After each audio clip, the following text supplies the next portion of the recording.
See, I can no longer participate in an institution that I've come to understand makes obedient employees. That's its mission. Listen up, folks across the land, and I'll tell you a tale about a man, and if you read the news, well, you might already know. Higher education was his trade. He was a tenured prophet. He had it made until they tried to change the status quo. Tried to evolve as an educator, explore some fresh creative pedagogy, improve his teaching methods, as it were. Well, his name it was Rancourt, and before they kicked him out the door, he was world renowned in his field of choice. Well, now, it ain't easy to be brave when you're told to breed corporate slaves. It takes a little nerve to raise your voice. I remember the instant when things just snapped, and I thought, I'm just gonna do it. Well, now Denis perceived many forces like corporations, human resources, who were happy with the standard grading system. But it was clear to him as the mud was thick that dangling carrots from a stick didn't result in students attaining any real wisdom. You know, they weren't actually learning anything, just sort of jumping through hoops and coming out of it all with nothing more than a vague recollection, a large financial burden, and an almost instinctive urge to buy.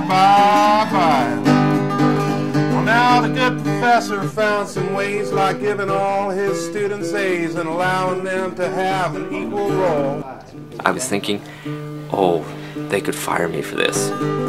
So the power struggle was soon removed and the learning process soon improved, and it seemed he was achieving his noble goal, you know, teaching folks to think for themselves and understand the world around them in a meaningful way. Imagine that, and in a modern university to boot. So that we can concentrate on education rather than obedience. Well, it soon got back to school again, and it wasn't long till the word come in the professor's methods would not be tolerated. Unauthorized course and teaching tools, saying Rancourt clearly broke the rules, was why he must be dismissed, or so they stated. Oh, now, as over the top as this all sounds, they had Rancourt barred from campus grounds, and then they shut down his laboratory.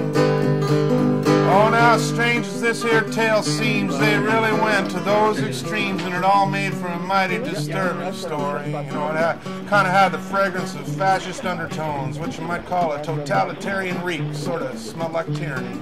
An institution that is this cold and this disconnected from human needs is not right. And so we need to change it. The other thing I forgot to mention was that he was an outspoken critic of said institution, and I guess my whole point here is that nobody really likes a big mouth. Big mouths are so inconvenient.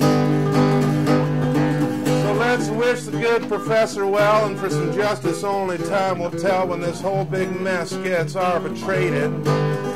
Well, a fine investment in our youth and a higher commitment to the truth will be evidenced if Rancourt is reinstated. That's right, give him back his job and let the man get on with his work.